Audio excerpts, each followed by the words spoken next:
La dernière fois, on s'était arrêté. Quelqu'un se souvient de où est-ce qu'on s'était arrêté? On s'était arrêté à Genèse. Donc Genèse 40. Allez, on va reprendre Genèse 40. Genèse 40. Ah oui, au verset 3. On avait fait que 2 versets en fait. Hein, du coup. Et oui, mais c'est comme ça l'hébreu. On s'arrête tout le temps parce qu'il y a toujours des mystères en fait qui se révèlent au fur et à mesure quand on regarde. Et c'est ce qu'on a envie de faire. On veut regarder. Genèse 40. Est-ce que tu peux faire mon lecteur attitré encore une fois ou... Et il les mit en détention dans la maison du capitaine de la garde, dans la prison, le même endroit où Yosef était gardé. Ouais. Le capitaine de la garde. C'est tout. On va s'arrêter. Ouais, merci.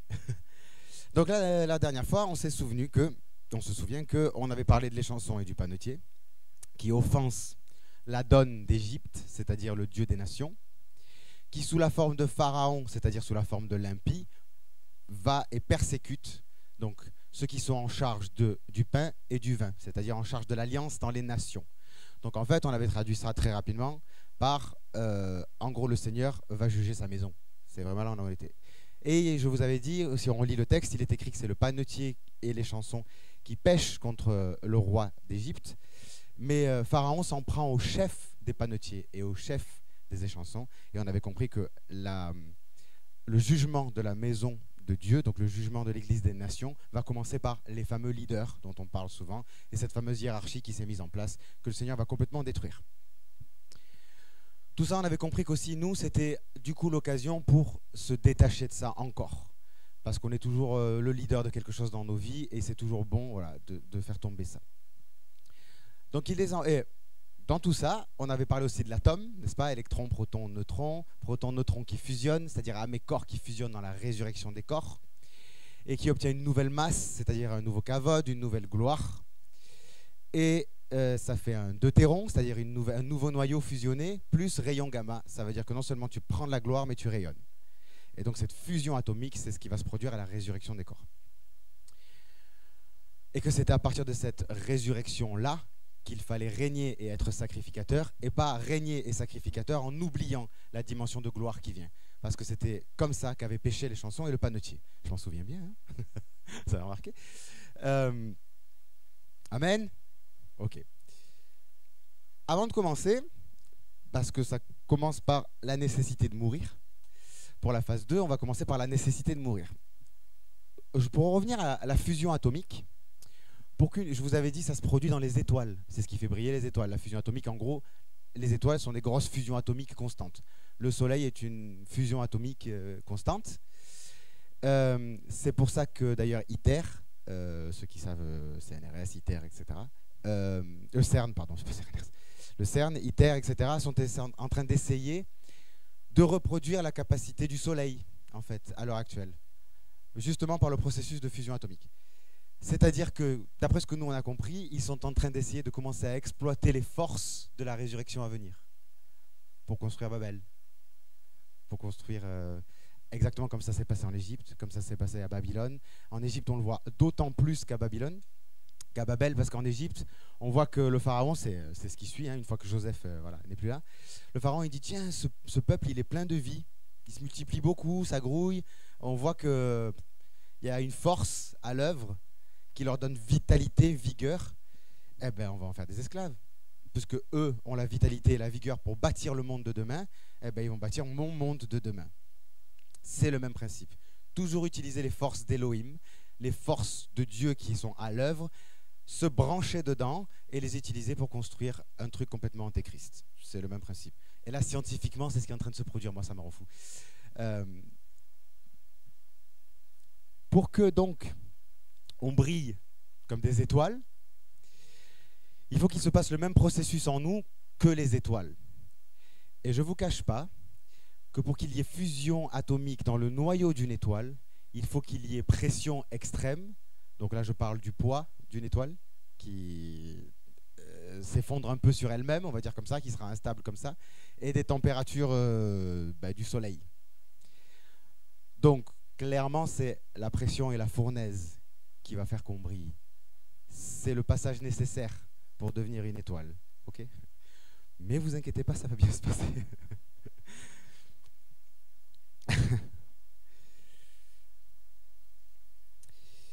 Euh, J'aimerais juste rappeler aussi ça, je reviendrai là-dessus, mais je veux le dire maintenant pour pouvoir revenir dessus. C'est la femme qui accouche en fait, hein. Je veux qu'on garde ça en tête parce que des fois, devant la souffrance, ou quand on commence à parler de la souffrance, on voit plus que la souffrance. Parce que c'est l'instinct de survie en nous qui vient de la rupture du Aleph avec le Dam, qui a créé, au lieu de l'instinct de sécurité et l'instinct de sacrifice, il s'est créé un instinct de survie, c'est-à-dire je suis plus prêt à me sacrifier, je préfère que tu te sacrifies pour moi, finalement. Donc l'instinct de survie fait que du coup, dès qu'on parle de la souffrance, il y a tout qui se crispe à l'intérieur. C'est juste le symptôme que tout n'est pas encore mort à l'intérieur. C'est pas grave, il faut juste meurtrir encore un peu ses membres.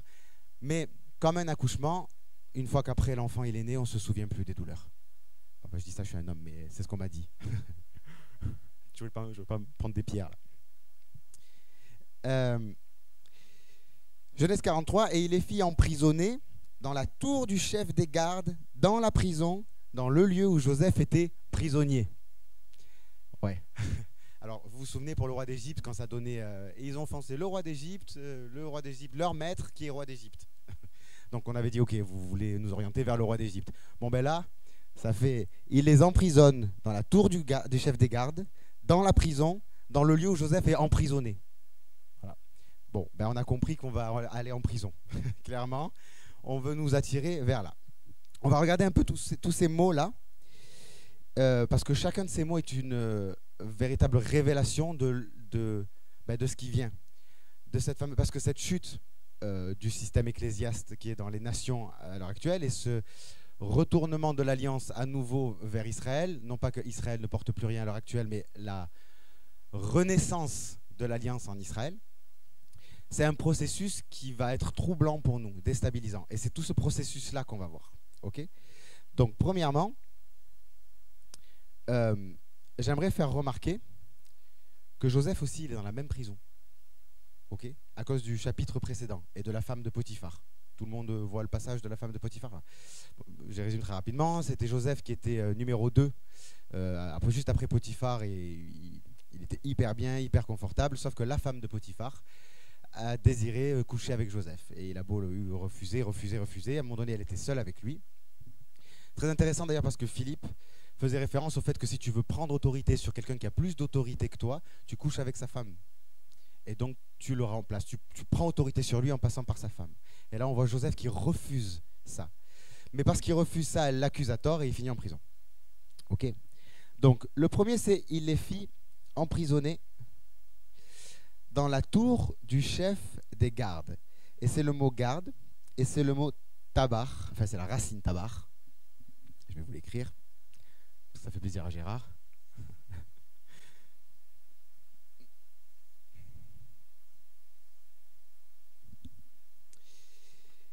Et tabar, ça veut dire boucherie ou massacre.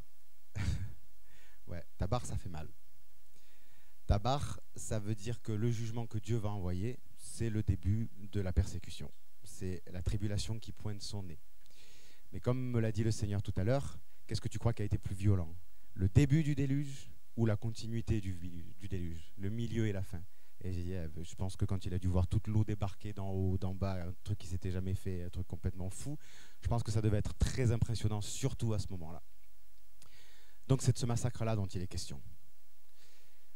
Gloire à Dieu, hein, parce que c'est pour enfanter. Ok? Gloire à Dieu parce que c'est pour briller comme des soleils. Et gloire à Dieu parce que c'est tout le but de notre existence. Hein. On n'a pas oublié la croix dans tout ça. On n'a pas oublié que le Maître a souffert. Et que si le Maître a souffert pour aller jusqu'à sa glorification à lui, quand dans sa résurrection, bah, on a envie de faire pareil puisque c'est notre Maître. On est d'accord? Ouh, c'était timide ça. On est d'accord? Ah, et autant y aller avec joie, hein, parce qu'on va y aller quand même.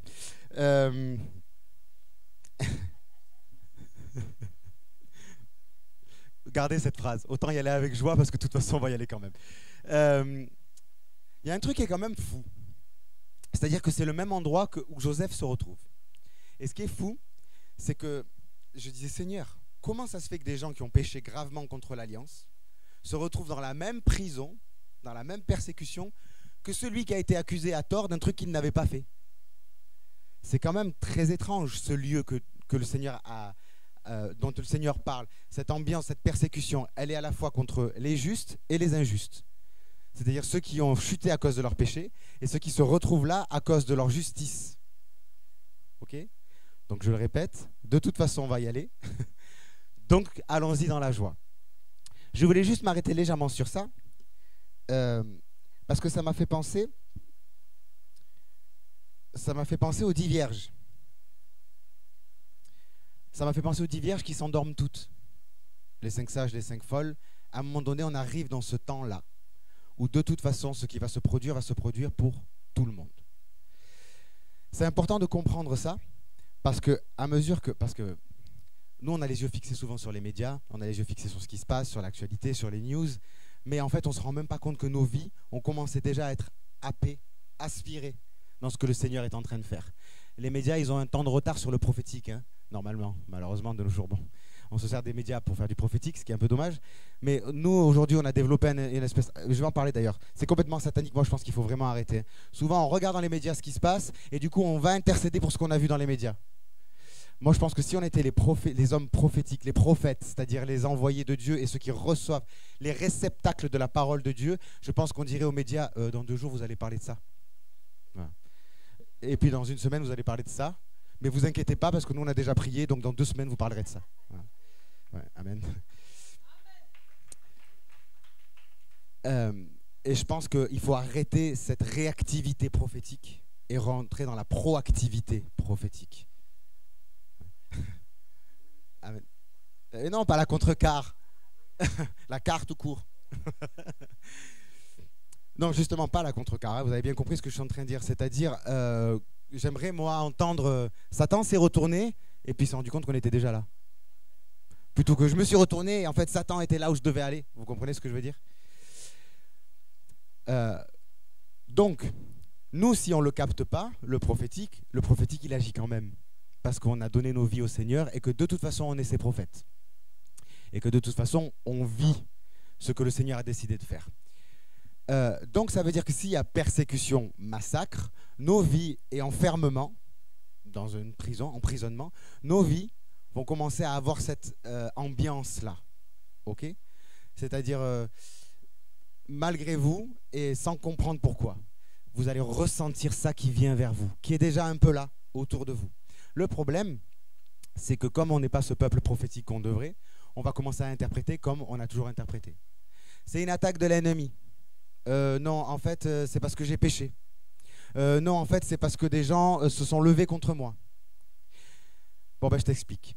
Dans le temps qui vient, tu es libéré de ce genre de questions. Parce que tu aies péché, que ce soit des gens qui se soient levés contre toi, ou une attaque satanique, tu vas finir au même endroit.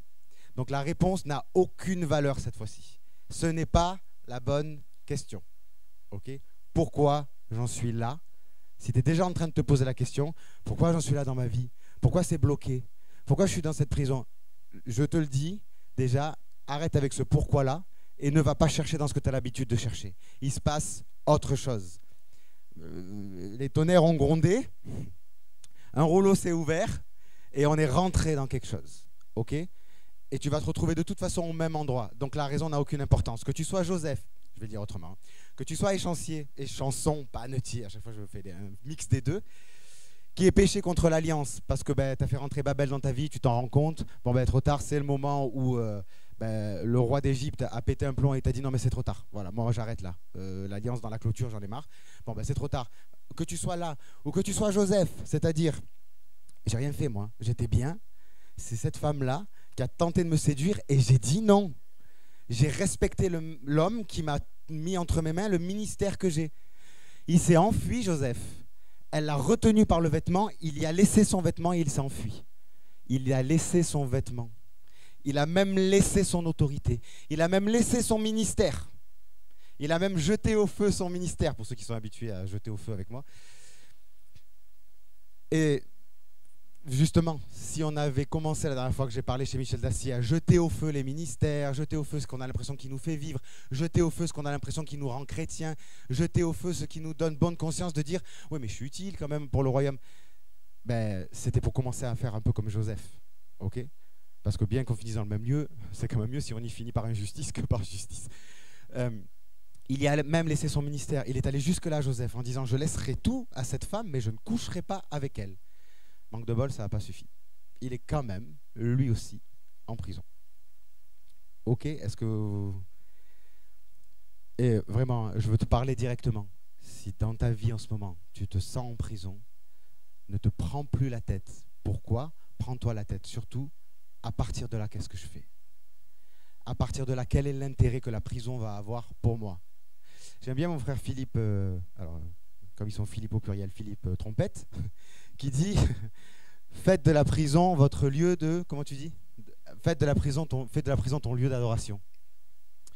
Je suppose que c'est une référence à Paul et Silas ou quelque chose comme ça, voilà. Et bien là, c'est vraiment le moment de faire ça.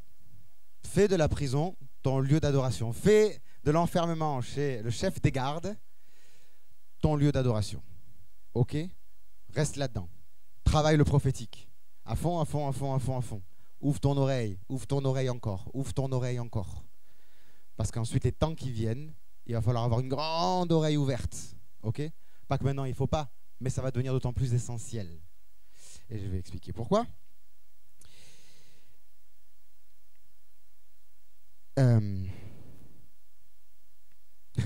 Du coup, j'ai avancé sur le mot d'après. Le mot prison, il les fit emprisonner, pardon, dans la tour. Emprisonner, c'est mishmar. Je ne vais pas l'écrire. Mais en gros, mishmar, justement, c'est mettre à part.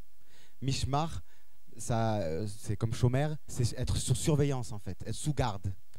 Donc, il les a mis à part dans la persécution, par le biais de la persécution. Okay?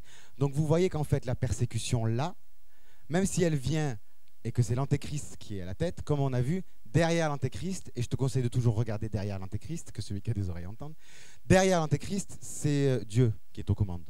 Et Dieu, lui, il s'en fiche de l'antéchrist. Par contre, il se dit, ce que va faire l'antéchrist, ça va circoncire mon peuple. Okay? Ça va le mettre à part. Ça va commencer à créer une nouvelle alliance. Alors, une nouvelle alliance. Ça va commencer à renouveler l'alliance. Parce que les gens chrétiens n'aiment pas quand on parle de nouvelle alliance. C'est déjà la nouvelle alliance. Okay, ça va renouveler l'alliance. Alors pourquoi je me permets de parler de renouveler l'alliance? Du coup, je me dis qu'il vaut mieux que je l'explique. Parce que vous savez, Pierre, à un moment donné, quand il parle pendant la Pentecôte, il est en train de se passer ce que le prophète Joël avait prophétisé, à savoir que l'Esprit est répandu sur toute chair. Pardon, je recommence. À savoir que dans la fin des temps, l'Esprit sera répandu sur toute chair. Et oui, mais ça fait 2000 ans. Donc il y a un souci. Il y a un paradoxe. J'explique le paradoxe, ne vous inquiétez pas, tout va bien. Pierre ne s'est pas trompé, je ne suis pas en train de dire que Pierre s'est trompé. Ce que je suis en train de dire, c'est que Pierre a identifié un écho. Pour lui, c'est la fin des temps, parce que c'est comme ça qu'il le vivait sur le moment, parce que c'est toujours comme ça qu'il faut le vivre, de toute façon. Voilà. C'est toujours la fin des temps. Mais si ça fait 2000 ans, c'est que l'Esprit, à nouveau, va être répandu de la même manière que Joël l'a prophétisé. Parce que sinon, je fais quoi des prophéties de Joël alors? Je me dis, bon, ben, je les raye, hein. Elles ont été accomplies, je les enlève de ma Torah, de mon Tanakh, j'ai plus besoin de les lire, c'est accompli, c'est fait. Eh bien non, la parole, elle ne passera pas. Rien de la parole va passer. Donc ça veut dire que c'est encore actif. Tu en as juste capté une onde qui est venue jusqu'à toi, un écho. Vous savez, c'est comme quand on balance un caillou dans un lac. C'est pas parce que tu as vu une onde que tu as vu toutes les ondes de l'impact. Et tu n'es pas encore arrivé à l'impact, à l'épicentre de la prophétie. Vous suivez ce que je suis en train de dire? Okay. Calmez-moi hein, si vous... Parce que je m'entends dire des mots comme épicentre. Moi, je me comprends. Mais donc, ça veut dire qu'à nouveau, ça va se faire. C'est de ça dont je parle quand je parle de renouvellement d'alliance. Nous bénéficions de la nouvelle alliance, mais il faut que le peuple d'Israël bénéficie lui aussi de la nouvelle alliance, et pas que par passation de nous, hein, mais qu'il bénéficie de l'alliance de la même manière que l'Église primitive en a bénéficié. Il faut qu'ils repassent par toutes les prophéties, eux aussi. Vous comprenez? Donc un esprit sera à nouveau répandu sur toute chair, ce que sera pareil, ça m'étonnerait, c'est jamais pareil avec Dieu. Ce sera la même, puisque c'est un écho de la même chose, mais glorifié pour la dernière fois. Ok? Vous comprenez ce que je suis en train de dire? Ok, super. Vous savez pourquoi je disais ça? Parce que moi, je ne me souviens plus du tout. Mishmar, oui, excusez-moi. Sous surveillance, donc c'est une circoncision. Ok? Donc c'est, je vous remets à part. Mais je suis obligé de vous enfermer. Pourquoi le Seigneur est obligé de nous enfermer dans la persécution? Parce qu'il est obligé de créer une déstabilisation. Ok? Parce que s'il ne nous déstabilise pas, on recommence les schémas structurels qui sont dans nos têtes. On refait des briques. Je vais traduire en Philippe, ce sera plus simple. Je vais garder cette expression à vie, je crois. Il ne veut plus qu'on fasse des briques. Il ne veut plus qu'on lui serve le pain et le vin comme on lui a servi, offensant et offensé. Donc il est obligé de nous faire un grand reset, mais celui-là divin. Ok? Donc, ça c'était Mishmar.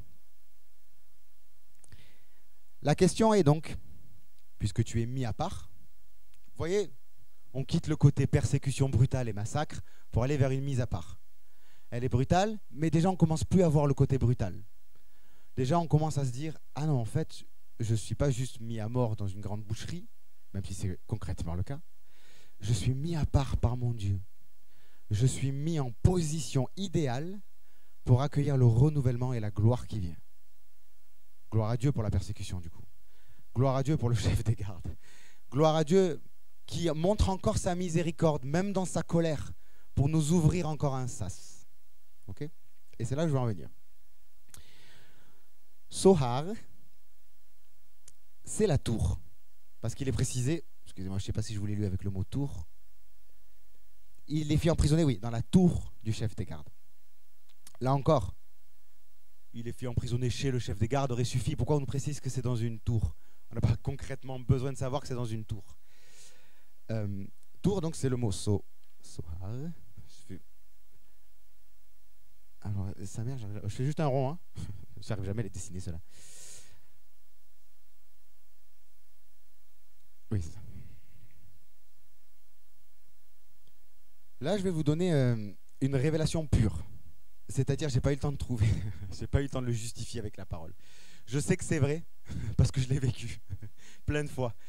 Je ne sais pas vous l'expliquer, je n'ai pas eu le temps, je n'ai pas trouvé, parce qu'il n'y avait qu'un seul verset qui sera rapporté à ça, et c'était dans le Cantique des Cantiques, et c'était pour l'arrondi du sein de l'épouse. Donc là, il faudrait encore 4 études pour que je vous explique exactement où on va avec ça. Mais, donc je vous donne ça, pour ceux qui veulent faire étude à emporter à la maison. Donc pour ceux qui veulent faire cette étude-là, je pense que c'est très très intéressant. Mais quand ça touche le Cantique des Cantiques ou l'Apocalypse, souvent moi je fais stop pour plus tard. Là, il faut se concentrer beaucoup plus. En fait, ça vient simplement d'une racine qui veut dire arrondi, ou pas cercle, parce que cercle c'est un autre mot en hébreu, mais vraiment une forme de rond. Et je disais, Seigneur, pourquoi tu nous mets dans un rond? Pourquoi tu nous mets dans un rond? J'essayais de comprendre, c'est quoi ce rond? Et là, le Seigneur il m'a dit, c'est un sas. Okay? Je t'enferme dans un rond parce que je veux que tu tournes en rond comme dans le désert. Parce que je veux que, comme dans le désert, une génération en toi meure pour que la génération qui a accès au pays promis vive. Okay? Donc là, c'est encore un processus de mort et de résurrection qui doit se produire pour accueillir la gloire à venir. D'accord? Je voudrais aussi dire autre chose, et c'est là où je voulais en venir sur, je vous donne une révélation pure, c'est que pour avoir croisé beaucoup de portes célestes, enfin beaucoup, pour avoir croisé pas mal de portes célestes, à mon goût, je ne sais pas combien vous en croisez vous dans vos vies, mais elles sont toujours rondes. Et du coup, quand... J'ai entendu un... Tu es d'accord avec moi, Philippe? Ok, ça va.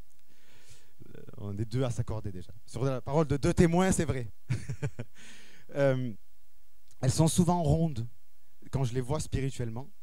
Les tunnels que le Seigneur fait, un peu comme les ophanimes, c'est-à-dire les roues que Ézéchiel voit, okay, que j'aime beaucoup, elles forment des tunnels pour aller dans des dimensions, soit des dimensions temporelles, c'est-à-dire se déplacer dans le passé ou dans le futur, soit des dimensions, c'est-à-dire des autres mondes, dans le sens de voir comment les lois de Dieu s'appliquent dans d'autres mondes pour comprendre pourquoi elles s'appliquent comme ça dans le nôtre. Je ne vais pas aller plus loin dans ces choses-là. C'est très lié au monde angélique, c'est très lié au monde spirituel. Ce que je veux dire, c'est que le Seigneur surtout va ouvrir une nouvelle porte, un nouveau sas. Et là, c'est d'autant plus important parce qu'on est enfermé dans ce sas-là, du coup. C'est l'endroit où il nous fait tourner en rond. Je veux juste avertir, là où je vais en venir. Hein. Lisa me regarde avec la bouche ouverte. Je veux juste avertir, ça va être hyper déstabilisant. Voilà, je ne sais pas comment le dire autrement, je ne vais pas le dire autrement que comme ça. Gloire à Dieu, ça va être hyper déstabilisant. Il faut que nos repères meure. Il faut que nos manières de comprendre la parole meurent.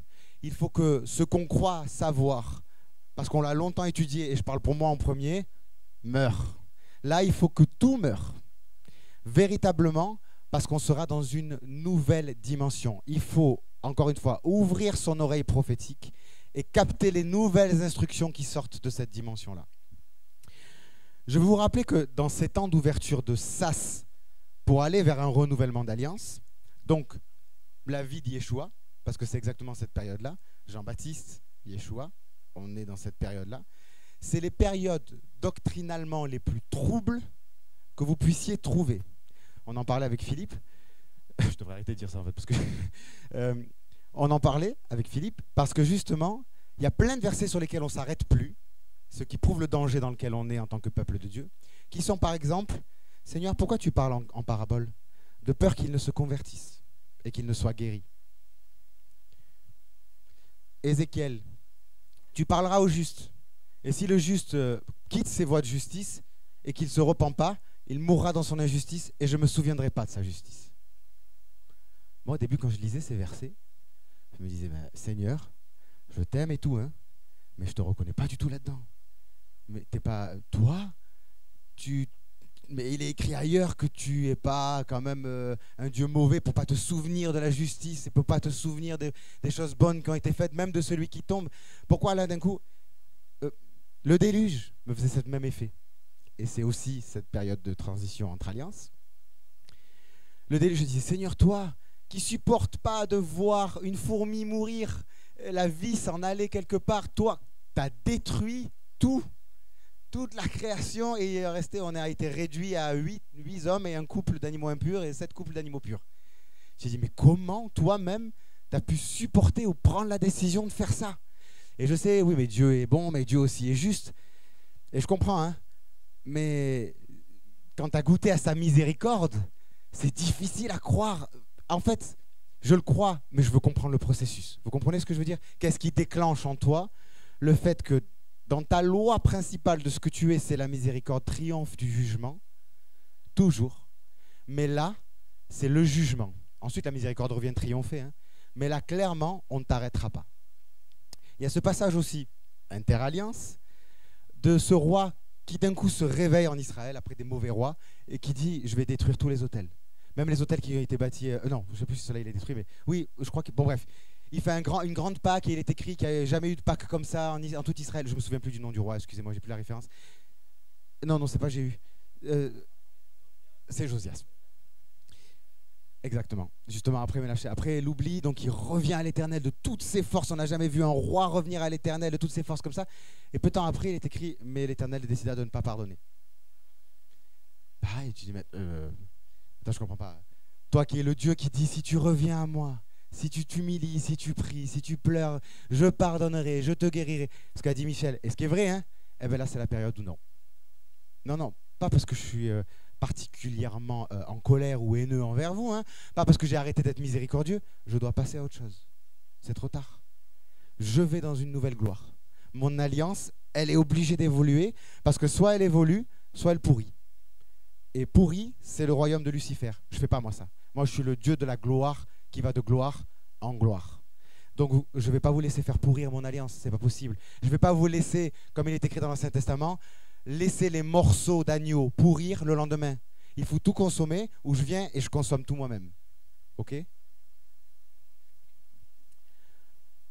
Donc, ce sas, n'est-ce pas? Il faut être prêt à tout entendre. Il faut complètement se laisser emporter par le flot prophétique du mouvement divin. Parce qu'il va être dans un tel état qu'on va entendre sauce version chrétienne de la fin des temps. Mange mon corps, bois mon sang. T'as pas compris? Mon corps est vraiment une nourriture, mon sang est vraiment une boisson. Moi, 2000 ans après, je me dis, les 12, c'est un miracle. Qu'est-ce qu'ils faisaient là après avoir entendu ça? C'est la chose la plus satanique que tu puisses entendre dans leur génération. Et pas que, hein. Je veux aussi reparler de Jean-Baptiste. Jean le baptiseur. Voici l'agneau qui ôte le péché du monde. Mais de quoi tu parles? à quel moment le Mashiach, non, le Mashiach, il vient régner, il vient de chasser les ennemis, il vient instaurer son royaume. Et de quel agneau et de quel péché du monde? De quoi tu parles? Pas plus d'explication que ça. Et Yeshua qui arrive, il le pointe du doigt et on voit qu'il y a des disciples. Moi, j'ai presque l'impression qu'ils font que personne ne réagit, qu'il n'y a pas toute la foule qui d'un coup se met à suivre Yeshua. Il y a juste, parce que je pense qu'ils comprennent plus rien. Hein. Et il y a juste des disciples qui disent Maître, non, parce qu'il a dit quand même un truc bizarre, puis il a dit que c'était toi. Ils ne devaient pas comprendre pourquoi ils étaient un peu les seuls à le suivre. Vous voulez suivre? Vous pouvez me suivre si vous voulez. Voilà comment ça s'est passé. Voilà la rapidité et la déstabilisation, l'intensité de déstabilisation à laquelle ça s'est passé. Vous comprenez ce que je veux dire? Là, si tu ne chopes pas vers qui irions-nous, c'est toi qui as les paroles de la vie. Si tu n'entends pas les paroles de la vie, inquiète-toi. Bon, je ne m'inquiète pas pour toi, la persécution va régler le problème. Mais vous comprenez où je veux en venir? C'est clairement cette période interalliance qui nous attend là. Ça va secouer dans les repères.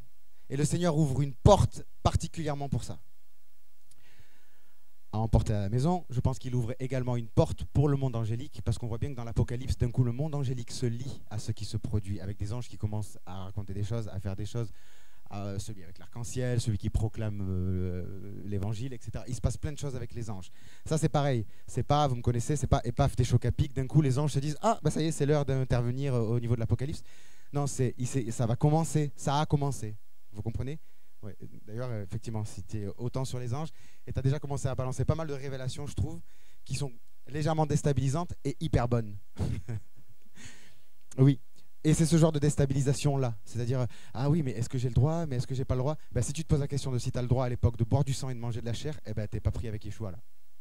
Vous comprenez? C'est un instinct.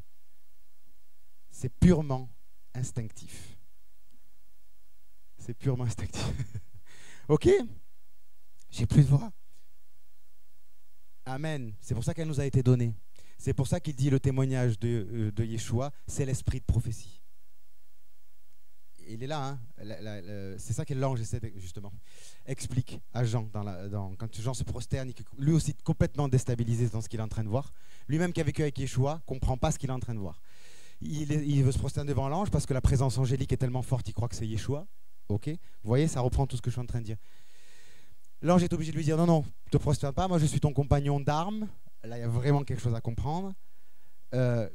Qui garde l'esprit de prophétie qui est le témoignage de Yeshua. Moi, je suis là parce qu'il y a l'esprit de prophétie qui est actif. Ok? Donc, rentre dans l'activité de l'esprit de prophétie. Ok?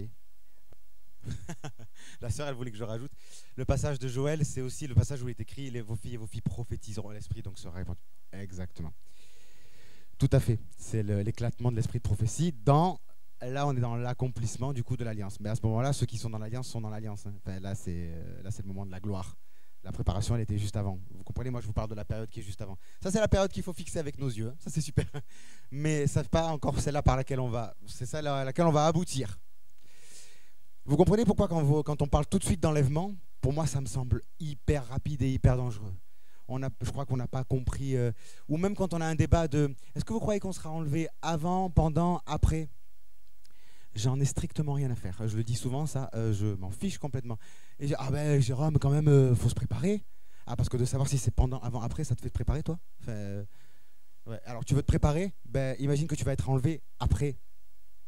Tu seras le plus près possible. Au moins, ouais, c'est ce que je leur réponds, moi. Mais ça leur plaît pas trop. Mais moi, répondez-leur ça, hein, à ceux qui sont, vous savez, les paranoïaques de quand? Est-ce qu'avant, après, pendant? Tu seras enlevé après. Au moins, si tu dis que c'est après, si c'était avant, ce sera qu'une bonne nouvelle. Voilà. Et ton problème est réglé. Tu te sens plus prêt? Non, tu n'es pas plus prêt en fait. Voilà. Ça, c'est un peu comme les... Et vous gardez les mains levées toute la journée quand vous priez? Voilà, c'est ce genre de phrase que le Seigneur nous donne souvent pour faire relever des incohérences que ça ne marche pas du tout. C'est pas ça qui te prépare. Hein. C'est pas de savoir. C'est pas de savoir quand. C'est pas de savoir comment. C'est plutôt de chercher pourquoi. Et c'est surtout de chercher à ouvrir ton entendement prophétique, à vraiment entendre la voix de Dieu, être aussi proche de Dieu dans le prophétique que je vais te donner un fils, par lui il y aura la promesse, la postérité pour bénir toutes les nations. Génial. Seigneur, j'ai ce fils. Super, va sur la montagne et tue-le. What? Eh ben, il prend son fils, il va sur la montagne pour le tuer. Il s'est pas dit, c'est plus Dieu, parce que si je prends la cohérence de ce qu'il m'a dit avant, Dieu est beaucoup plus incohérent à tes yeux que ce que tu crois quand il est dans ce genre de période. Quand il approche les alliances, il est dans des états que pour nous, c'est du tohu vavohu, c'est du chaos. Ok? Du coup, excusez-moi. Donc, la prison dans laquelle Joseph était prisonnier. Et là, c'est le mot Assa. Pardon, excusez-moi, Assar. Je vais essayer de faire un beau Aleph.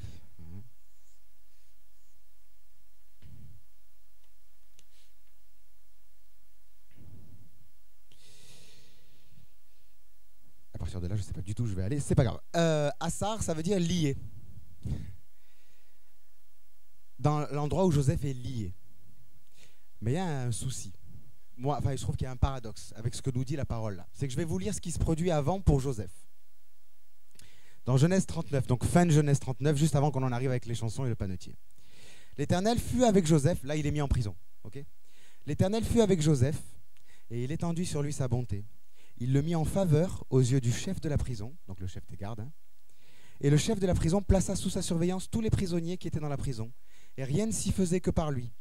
Le chef de la prison ne prenait aucune connaissance de ce que Joseph avait en main, parce que l'Éternel était avec lui, et l'Éternel donnait de la réussite à tout ce qu'il faisait. Est-ce que vous le trouvez lié? On est d'accord? Si moi je pouvais être lié comme ça, moi c'est le seul lien que j'accepte, je pense.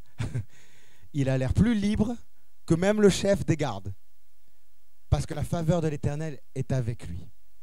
Mais alors, c'est quoi qui est lié là dans Yosef? Eh bien c'est, comme on dit avec mon frère Philippe, alors Philippe Torah. Ça te va Philippe Torah ou... Ouais, okay. C'est le Mashiach ben Yosef. Vous savez que pour les Juifs, je ne sais pas si j'ai parlé, bon bref, pour les Juifs, il y a deux facettes au Mashiach, voire deux acteurs du Mashiach. Ça aussi, prenez-le, méditez-le. C'est très important. Parce que pour nous, Israël se trompe parce que le Mashiach, c'est Yeshua. Ils n'ont juste pas compris que c'était lui et qu'il allait revenir. Mais je veux quand même nous avertir que quand il se relève d'entre les morts, tout le monde a du mal à le reconnaître. Ok? Donc oui, c'est Yeshua qui revient, bien entendu. Mais c'est Yeshua dans son identité qui revient. Sa forme, elle est entre les mains du Père et il décidera de faire ce qu'il voudra avec. Ok? Je vous laisse juste avec ça. Je veux vraiment vous avertir là-dessus, parce que là aussi, ça va être déstabilisant pour nous. Et pourquoi je dis ça et je me permets de dire ça et d'être légèrement déstabilisant, c'est que peut-être qu'à un moment donné, il faudrait un peu donner du crédit au peuple juif qui étudie la Torah et le Tanakh depuis des milliers d'années, et que peut-être ils ont compris quelque chose que nous, il faudrait peut-être arrêter de croire qu'on a compris. Ok.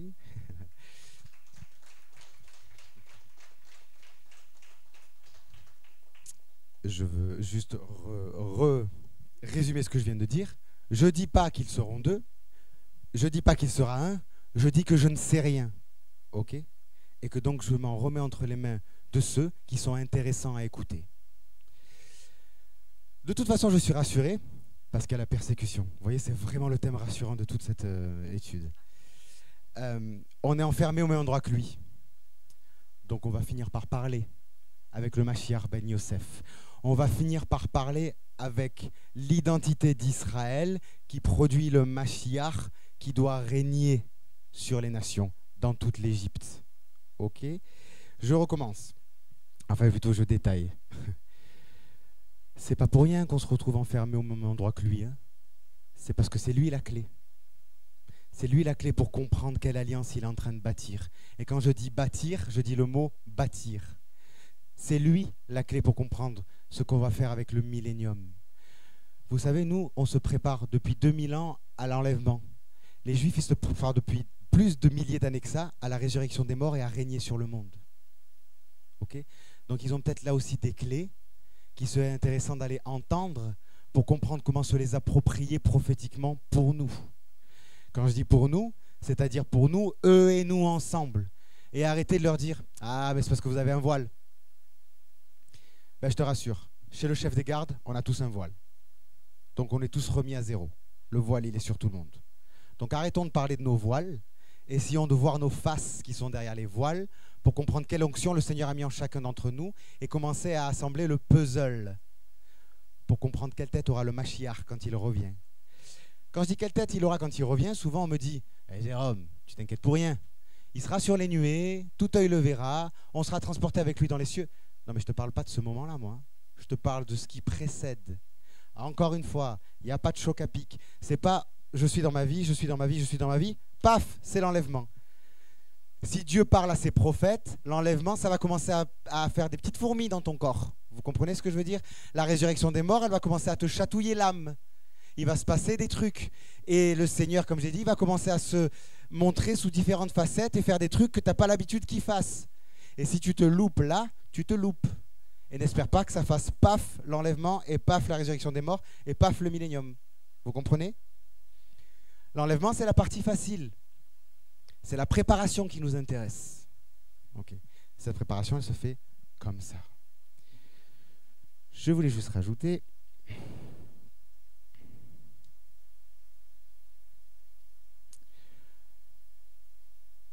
que comme Yosef, parce que ce qui est vrai pour Yosef, ou Mashiach ben Yosef, est vrai pour tous ceux qui l'aiment et qui sont connectés à lui, donc pour nous aussi, il n'y a plus ni juif ni grec, à cause de Yeshua, grâce à Yeshua. Donc ça veut dire que tu seras aussi comme les chansons Le Panetier, et tu seras aussi comme Yosef à ce moment-là.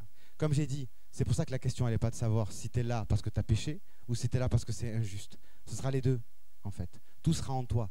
Imaginez que la tour des gardes, là, c'est ton corps, c'est ta vie. Okay? Et à l'intérieur de toi, il y a 2 personnes qui ont péché contre l'Alliance, et une qui a la clé pour les délivrer les deux. Un dans la mort et un dans la résurrection. Ok? Donc ça veut dire que dans la période qui arrive, je te conseille vivement de comprendre que tu n'es pas lié, que la grâce de l'Éternel est avec toi. Et si tu te sens lié, ce n'est pas que tu es lié, c'est que l'Éternel recule encore un peu ton, on va dire, ligote, encore un temps, ton potentiel à régner. Ok? Un petit peu comme, Seigneur, la persécution, elle dure là. Et puis, la bête, elle se rend vainqueur de nous. Je te le dis juste parce que c'est inquiétant. Parce que là, je crois qu'on ne va pas survivre à ce qu'on est en train de voir. Okay? Là, je parle de la Shoah chrétienne, hein, clairement. Donc, en fait, on va être exterminé ou comment ça se passe? Non, tu n'es pas lié. Tu n'es pas lié du tout. Le Seigneur attend encore un temps avant que tout ton potentiel de roi des nations, de ton trône qui va arriver dans le millénium, soit relâché. C'est juste pas encore tout à fait le temps. Pourquoi c'est pas encore tout à fait le temps? Parce que pendant cette période-là, Yosef va faire un tri. Il va trier entre ceux qui vivent et ceux qui meurent. On va le prendre sur plusieurs plans. Je vais commencer du plus zoomé out au plus zoomé in. Okay? On va parler d'Israël et des nations. Oui, c'est Israël qui va faire le tri dans l'Église. Oui, c'est l'Israël qui va venir et qui va être apte à révéler celui qui effectivement va se rattacher à l'alliance, au renouvellement d'alliance qui lui appartient ou pas. Alors, c'est pas Dobby dans Malcolm, toi tu vis, toi tu vis, toi tu meurs. Hein, c'est pas ça que je suis en train de parler. Ce que je veux dire par là, parce que c'est pas comme ça que ça se passe avec Yosef. Avec Yosef, ce qui se produit, je vois que certains ont la référence. Avec ce qui se produit avec Yosef, c'est qu'il révèle malgré lui les destins de les chansons et du panetier. Pourquoi? Parce qu'il est interpréteur de rêves.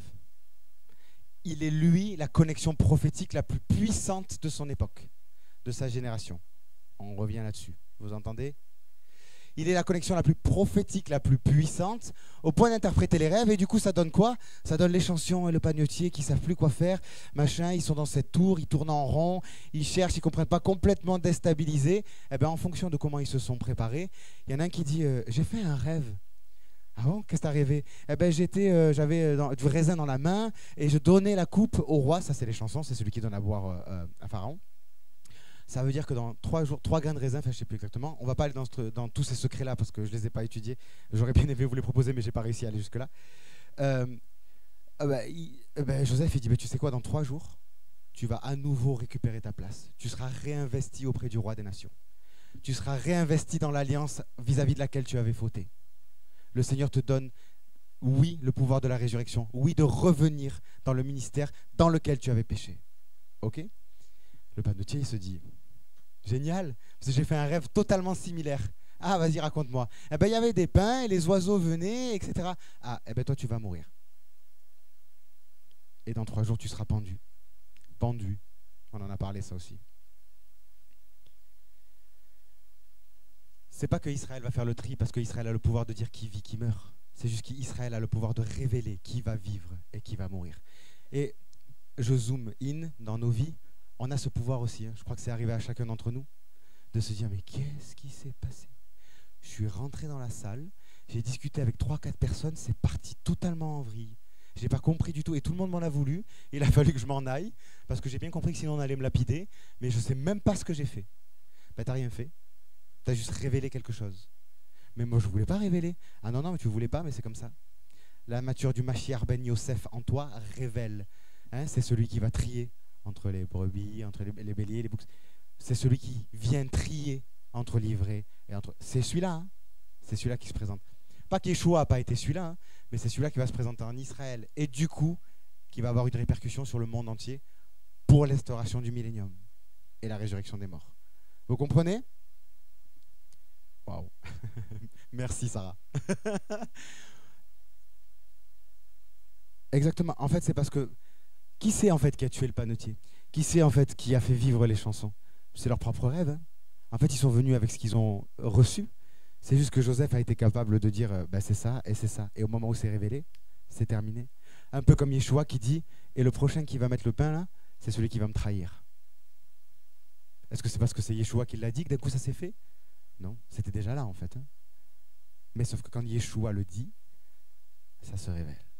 Ça va exactement se passer de la même manière. Et de la même manière, l'Antéchrist sortira du milieu de nous. Ça aussi, je voudrais le préciser. Ouais. Ça aussi, je voudrais le préciser. Souvent, on pointe des antéchrists que pour moi, il y a des antéchrists comme Antioche, comme Aman, qui sont des antéchrists étrangers. On est entièrement d'accord avec ça. Il n'y a pas de souci. Hitler, etc. Mais moi, c'est pas celui-là d'antéchrist qui me fait peur. Parce que celui-là, il est très reconnaissable. Moi, l'antéchrist qui me fait peur, c'est Absalom. C'est Judas, Iscariote. C'est cela, hein, moi, qui m'inquiète. Ce dont Jean dit dans sa lettre, et il sort du milieu de nous, mais il n'était pas des nôtres. J'aimerais vous inviter à aller lire le psaume que David écrit sur la trahison d'Absalom. Tu étais mon frère, mon confident. On montait ensemble sacrifier pour l'Éternel à la montagne de Dieu. C'est le pape. Oh ben, excusez-moi, hein. J'ai jamais chanté sur du Bethel avec aucun des papes qui sont... Vous comprenez ce que je veux dire? Je ne sais plus quel psaume c'est. Tu tapes sur internet psaume de la trahison d'Absalom et tu verras. Il est très triste, hein. C'est une mort pour David, hein, véritablement. C'est un déchirement parce que pour lui, c'était inimaginable que la trahison vienne de là. Il le dit, si ça avait été un ennemi, j'aurais pu le supporter. Mais toi, c'est insupportable. Et c'est aussi ce que dit Yeshua à Judas quand il arrive pour le trahir. Mon compagnon, celui avec qui je partage le pain, mon ami. Voilà comment il l'appelle. Ok? Moi, c'est celui-là qui m'inquiète. Celui-là, il sera révélé à ce moment-là. Il sera révélé pour mourir. Hein. On voit bien, hein, le panetier, il ne revient pas. Le pain ne revient pas. C'est le psaume 55? Ok, super.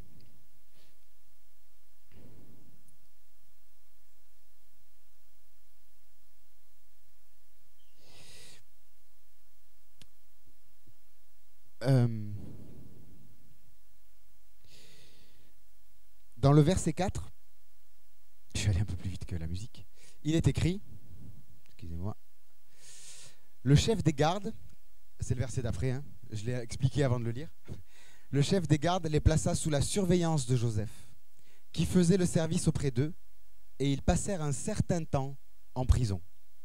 J'aime trop quand c'est précisé un certain temps. Quel intérêt de préciser un truc qui n'est pas précis. Bref. Mais on va s'arrêter sur le mot surveillance. C'est le mot pakad. Okay, je vais vous l'écrire. Donc c'est oui, j'ai réussi à le faire. Du coup, pakad. Je me suis dit, quand j'ai lu le mot surveillance, je me suis dit, bah, là, on nous explique comment Yosef va s'y prendre pour faire le tri en nous et avec Israël et les nations. Okay, le mot pakad, je m'attendais à tout, sauf à ça, c'est le mot dénombrement. On n'est pas du tout dans une surveillance. Ça peut être utilisé comme surveillance, mais il y a d'autres mots. Hein. Pour Mishmor, par exemple, aurait été pas mal comme pour surveillance. Vraiment l'idée de chamar, de surveiller, de garder, de gardien, de garde, etc. Mais non, pakad. Et pakad, c'est le même mot que quand David fait le dénombrement. Je veux dire, c'est le mot dénombrement. Il les dénombre. Voilà comment il les trie. Il en récupère le bon nombre. Et ce qui est encore plus intriguant, je vous laisse avec ça, hein, pour ça, parce que sinon... Mais ce qui est encore plus intriguant et plus intéressant pour finir là sur un moment de ministère, c'est qu'il est écrit, le chef des gardes les plaça sous la surveillance de Joseph, qui faisait le service auprès d'eux. Moi, si tu me mets quelqu'un sous ma surveillance, c'est lui qui fait le service auprès de moi. C'est pas moi qui fais le service auprès de lui. C'est très bizarre cette phrase. Vous comprenez ce que je veux dire? Est-ce que ça vous fait sens? Ça fait sens pour vous aussi. On voit bien qu'il y a un paradoxe, il y a un bug là. Comment quand tu places quelqu'un sous la surveillance d'un autre, c'est lui qui fait le service auprès d'eux? Si vous vous souvenez, la première fois que j'ai parlé d'être un prince selon Dieu, un chef de famille selon Dieu, et un chef comme le chef des gardes, etc., selon Pharaon, c'est-à-dire selon le monde. Et il y avait ce côté faire le prince, dominer, gouverner, dont on s'est dépouillé. Et à la place, on a remplacé par ce côté chef de famille, celui qui soulève, celui qui sert, celui qui supporte. Et ça, c'est vraiment l'esprit du Mashiach ben Yosef, du Messie, fils de Joseph. C'est vraiment l'idée qui va te sauver dans la fin des temps. En gros, mon frère, ma soeur, je vais te donner un tips, comme on dit chez nous. Si tu ne sais plus comment faire, si là, ça a été déstabilisant pour toi, il y a un truc avec lequel tu peux jamais te tromper. C'est l'amour. L'amour dans le service, hein. Parce qu'aimer avec la bouche, là tu peux te tromper facilement. Mais aimer en acte. Et je parle d'amour sacrificiel. Okay, d'amour qui veut élever l'autre plus que toi. Je te promets, tu gardes juste ça et tu peux aller de la Genèse jusqu'à la fin de l'Apocalypse dans le Nouveau Monde, tu ne broncheras pas, ni à droite, ni à gauche. C'est pas pour rien que Jean dit Dieu est amour. C'est pas parce qu'il était particulièrement poétique ou parce qu'il était particulièrement... C'est parce qu'il a compris que la structure divine, elle est comme ça. Véritablement, ce qui anime Dieu, c'est-à-dire son mouvement, c'est le désir, c'est l'amour. C'est vouloir partager, c'est vouloir servir. Et il l'a prouvé en Yeshua. Et parfois, c'est nous la donnée qu'on met en dernier. Ou que, par exemple, si on place des gens sous notre surveillance, on va oublier tout de suite. Et on va se placer en... On m'a donné des gens sous ma surveillance, je vais faire le prince. Ça veut dire que je commence à avoir des gens sous moi, machin. Non, non. Tout ce qu'on te donne, c'est pour que tu le serves. Tout ce qu'on te donne, si tu veux que ça porte du fruit, il faut que tu meurs pour que ça porte du fruit. Si tu fais ça, je te promets, tu te relèveras ressuscité. C'est sûr et certain. Donc retiens au moins ça, si tout ce que j'ai dit, c'était beaucoup d'informations. Et c'est le mot charat, c'est vraiment servir. Hein. Je voulais juste te préciser, mais c'est servir, administrer. Donc là, c'est le vrai ministère selon Dieu. Le ministère, comme disait le frère Philippe. Là, c'est vraiment, je vais me placer en dessous de toi. Et si tu es un fou de Dieu qui veut aller encore plus loin, ben, tu fais comme Paul et tu dis, non, non, moi je ne suis même pas serviteur, moi je suis esclave. C'est-à-dire, c'est en dessous serviteur. Moi, c'est ça que je veux être pour Christ. Dans cette position, il n'était pas fou, Paul. Hein. Il savait où il fallait se mettre, dans quelle position il fallait se mettre pour arriver, s'il le peut, à la résurrection des morts. Ok? C'est cette position-là. Et Yosef aussi, il le sait. En toi, il y a quelque chose aussi qu'il le sait. Si tu es perturbé dans la saison qui vient, si tu es perturbé dans le sas dans lequel le Seigneur va te mettre et va mettre le monde entier, si au milieu de la persécution, tu ne sais plus comment il faut faire, si au moment où tu vas perdre tous tes repères, tu ne sais plus ce qu'il faut faire, si tu tombes devant des paroles prophétiques que le Seigneur d'un coup commence à sortir, que tu te dis, je ne comprends plus rien. Là, c'est le monde à l'envers, quoi. Ça, doctrinalement, je ne sais même pas comment le saisir, ou alors j'ai peur de savoir comment le saisir, je ne sais pas. Amour, service. Aime ceux qui sont auprès de toi. Donne ta vie pour ceux qui sont auprès de toi. Et tu peux être sûr d'obtenir une place dans le millénium de Dieu. Ok? Amen. Je voulais juste finir là-dessus. Et après, tu veux commencer à jouer du piano? Ouais. je ne sais pas du tout dans quel temps de ministère on va être conduit, parce que c'est pas comme ça que j'avais prévu de finir. Je voulais simplement dire que, du coup, c'est en faisant ça que Joseph, je veux finir l'histoire parce que c'est important de la finir. Joseph, du coup, le panetier meurt effectivement, excusez-moi, pendu, et les chansons, lui, est restitué, enfin, est restauré dans sa position. Et puis un jour, c'est le roi d'Égypte qui a un rêve. C'est celui qui contrôle le monde entier qui fait un rêve. Et là, d'un coup, les chansons se souviennent que dans la prison dans laquelle il était, il y avait un homme avec lui capable d'interpréter les rêves. Et c'est ça qui sort Joseph définitivement, je ne vais même pas dire de la prison, de toutes les prisons. Parce qu'il en a connu pas mal. Parce qu'il est retenu d'alliance en alliance pour arriver jusqu'au millénium. Parce que c'est jamais vraiment son heure de régner dans les nations. Parce que c'est pas encore le moment. Mais cette fois-ci, ça l'est. Cette fois-ci, il va être élevé au plus haut rang. Et cette fois-ci, il n'y aura plus de séduction. Il n'y aura plus de femmes qui essaieront de le séduire. Il n'y aura plus de chute. C'est terminé. Il n'y aura plus que la rencontre avec ses frères. Et là, c'est encore une autre étude que peut-être un jour, j'espère pouvoir vous faire parce que ça veut dire que je l'aurai comprise. On se lève, on passe dans un moment de louange. Étant donné, c'est super ça. Étant donné que tout le long, j'ai répété, faisons grandir nos oreilles prophétiques, que là, j'ai aucune idée de quel temps de ministère on va passer, ben, c'est le moment de laisser notre oreille prophétique s'ouvrir. Quelle bonne mise en pratique.